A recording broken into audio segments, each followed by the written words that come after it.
Fifi, fais nous ramener des bières, s'il te plaît. Eh, je suis pas ta bonne, hein, t'as des jambes. Oh, Fifi, lâche ta claque ou quoi? Regarde-moi là, celle-là. Pourquoi t'écris pas pute directement sur ton front? Mais qu'est-ce que toi, pourquoi tu m'agresses? Putain, maman, mais tu peux pas t'habiller comme tout le monde? Je descends les poubelles, je vais pas au bal. C'est un film assez doux, assez voilà, qui traite de manière un peu comme de la dentelle, des sentiments, etc. Nous, on voulait vraiment dépeindre cette montée de sentiments. Et pas qu'il y ait un moment, par exemple, où on se dise « Ah, il s'est passé ça entre eux, là c'est bon, c'est là qu'ils sont amoureux », ou c'est là que… ce qui nous intéressait, c'était justement ces moments-là où on ne sait pas pourquoi l'autre commence à nous rentrer dans l'œil et dans le cœur. Et même si on le repousse précisément, là, il y a cet écart d'âge entre les deux, etc. Et en quoi ça se mue quand on repousse le sentiment amoureux et on feint l'amitié, etc. Il y avait un côté ludique à ça. Nous, on voyait vraiment le film et c'était toute l'affaire, c'était de réussir à le faire voir. Oh, salut! On part en vacances, on s'en va là. Bah tiens, c'est un verre à ta copine. On a quand même l'un et l'autre beaucoup nourri, personnages féminins, masculins, mais l'inverse est vrai aussi. D'ailleurs, quand on regarde Fifi, elle a quelque chose d'un petit peu garçonne. Et alors que Stéphane, donc Quentin, lui, a quelque chose d'assez fragile, d'assez paumé du haut de ses 23 ans. Et elle est plus jeune et elle a l'air plus de savoir à peu près où elle va, en tout cas. Mais les frontières sont quand même assez… Après, moi, je viens bien du milieu de Fifi, un milieu social, mais c'est d'inspiration autobiographique, puisque… Voilà, vous voyez bien, elle est toute blonde, je ne suis pas le prototype. Mais moi, j'avais envie de parler de ce quartier d'où je viens et des gens de ce quartier-là. Et puis lui, il vient du milieu un peu de Stéphane, pareil, différent un peu, etc. Et comment on s'est rencontrés et comment on s'apporte des choses, comment on arrive même du coup à faire un film et même 2 enfants. Voilà. Et finalement, ça… Un des sujets du film, c'est ça aussi, c'est la perméabilité de leurs 2 univers socioculturels. Et finalement, c'est assez hermétique en vrai, les milieux socioculturels, beaucoup plus qu'on le penserait. Il y a des choses où j'étais plus sur le coup et d'autres plus Paul, mais sans que l'un ou l'autre décide quoi que ce soit, tout était soumis à… Et c'est à chaque fois cette discussion-là permanente qui a fait qu'on a l'impression qu'on a fait toujours des choix mieux que ce qu'on aurait fait tout seul si on n'avait pas eu à en discuter avec quelqu'un. Voilà. Mais c'est pas très défini, même jusqu'à la couleur du sweat de Fifi, enfin, on a pu en discuter 4 heures. C'est ça aussi qu'on aimait bien, c'est qu'il n'y a rien de prémédité. Elle, quand elle s'est introduite dans cette maison, elle veut juste un petit espace à elle, parce qu'on voit bien dans sa famille, c'est un peu compliqué. Elle a un âge où on a besoin de ça. Et en même temps, on ne voulait pas aussi pour les 2 milieux qu'il y ait une attraction du luxe ou du confort que peut offrir le milieu de Stéphane ou quoi. Elle va là-dedans, dans cette maison-là, pour d'autres raisons. D'ailleurs, elle fonce au piano. Oui. Voilà. Parce que c'est un bel objet, parce que ça l'appelle et elle ne connaît pas ça. Et puis arrive ce Stéphane. Et donc c'est l'imprévu et c'est ça qui est bien au cinéma aussi, c'est qu'on peut faire advenir des choses qui, dans la vie, on aimerait bien que ça arrive, des choses comme ça. Et c'est ça qui est bien au cinéma, c'est quand il y a un peu de magie. T'es qui, toi? C'est bon, j'ai rien cassé, j'ai rien volé, il y a qu'oublier ça. C'est toi qui bois de l'accro ou… Il se pose pas mal de questions, mais en même temps, mais qui sont des questions que beaucoup de jeunes… Moi, j'ai pu constater vraiment chez mes neveux et nièces là, combien cet âge-là, et moi-même, mais je m'en étais pas rendu compte quand c'était moi, mais je l'observe là, cet âge de 22-23 ans, enfin entre 22 et 25, où il faut savoir quel adulte on va devenir, quelle voie on va se tracer, etc. Mais mine de rien, c'est hyper perturbant. Et on parle beaucoup de l'adolescence, ça oui, mais cet âge-là, c'est un âge dont on parle peu, ou alors plus dans la trentaine, quand on voit vraiment la vie d'adulte nous tomber dessus, on le prend en coin de la gueule. Mais là, voilà. Ça t'arrive d'essayer de t'imaginer dans 10 ou 20 ans? Non. Pourquoi tu le fais, toi? Ouais, ça m'arrive. Et tu te vois comment? Ça dépend. Il y a des fois, je me vois bien. Et d'autres fois, non. Il y a des fois, j'ai l'impression d'être sur la bonne voie, de faire les bons choix. Et à d'autres moments, je me demande si je déraille pas complètement. Elle, sa fraîcheur, et le fait qu'elle est le fruit de ce milieu-là, finalement, de sa famille.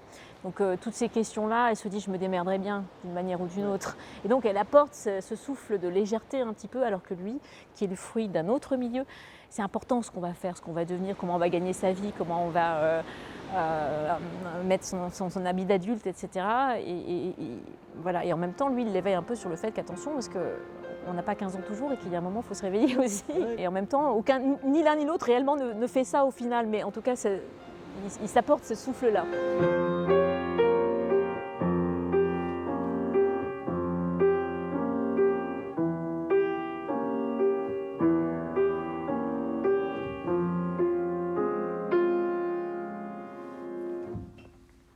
Elle a ce côté un peu garçonne et donc on se dit oui les sentiments c'est presque un truc qui c'est comme les seins qui poussent quoi.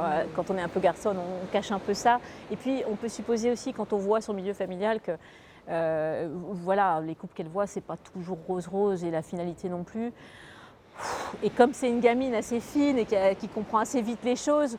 Bon, voilà, elle n'a pas trop envie d'y aller là, à ce moment-là. Et c'est ça qui est mignon, c'est que quand ça lui tombe dessus avec Stéphane, alors qu'elle s'y attend pas du tout, bah, ça crée une fébrilité encore plus intense. Tu joues bien. Non, je suis une vraie bille, mais tu peux pas t'en rendre compte. Je t'aurais bien appris la suite, mais faut que j'aille rejoindre des potes. Faut que j'y aille. Quant à lui, lui, ce côté artiste, ce côté poète, il écrivait des poèmes, c'est aussi ça. C'est-à-dire quand il y a cette injonction à devenir adulte, à tracer une voie, mais une voie solide, artiste ou poète, ça n'existe pas, c'est que chi.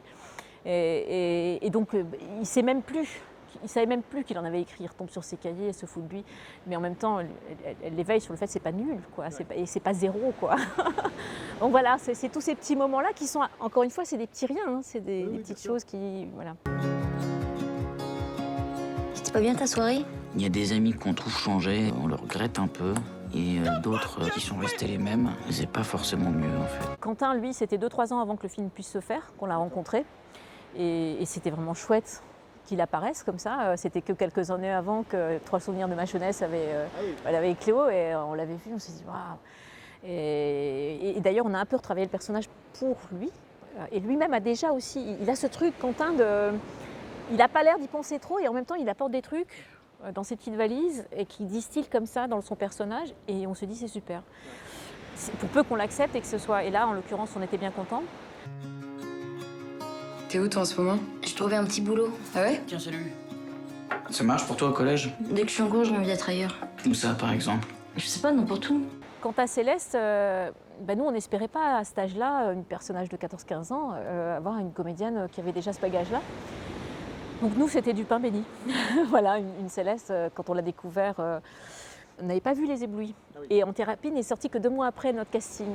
Et quand on l'a vu en casting, en vidéo, comme ça, on a mis tout de suite pause et on bondissait. Et on s'est dit, mais elle est géniale, cette gamine, elle va exploser. Voilà. Et de fait, en fait, elle avait déjà explosé, mais on ne le savait pas, nous. Voilà. Ta copine, elle fait quoi?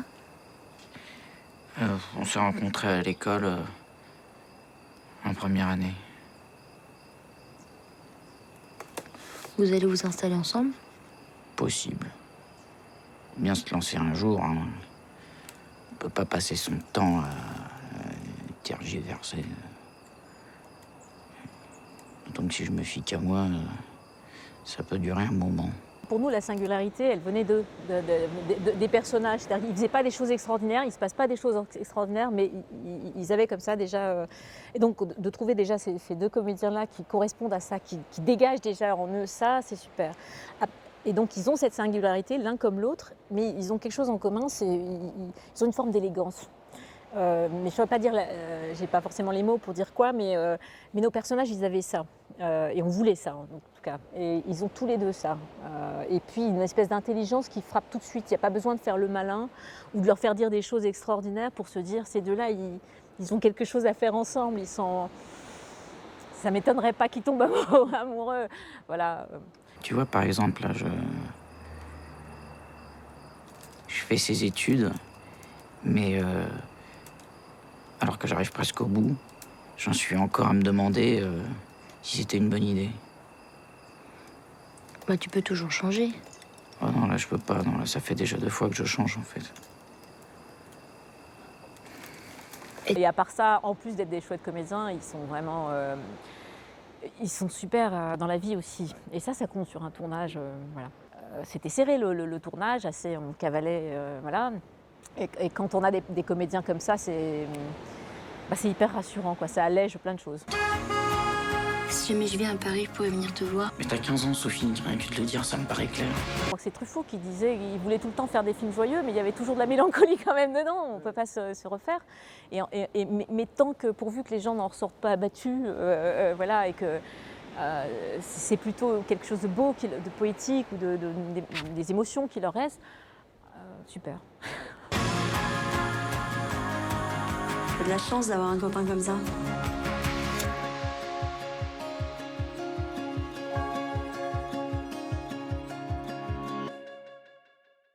Jusqu'à 3 mois avant le film, avant le tournage, on n'était pas sûr de tourner. Voilà, on a eu un dernier petit financement qui est venu, presque un petit miracle, mais un petit, hein, voilà.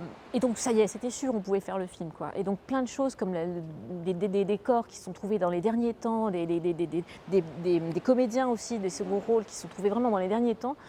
Donc en vrai, on n'a pas trop eu le temps de penser. La veille encore, on préparait je sais plus quoi et puis boum, on tournait, quoi. Donc, c'était assez un peu irréel en vrai. Quand on voit l'équipe technique qui commence à poser son barda, ça y est, on jubile et après on a peur quand même. On ne sait jamais trop ce que ça va donner. Le cinéma, c'est tellement assez passionnant pour ça aussi, je trouve. C'est qu'il y a tout ce qu'on essaie de maîtriser et puis il y a tellement d'aléatoires et de choses qui ne dépendent même pas aussi que de nous. Et en plus, on a eu un été pourri en 2021, mais le pire qui soit. Or, c'est un film d'été. On est passé comme un peu entre les gouttes, mais pas toujours. Donc voilà, tout ça faisant, ça passe très vite. Mais on est heureux.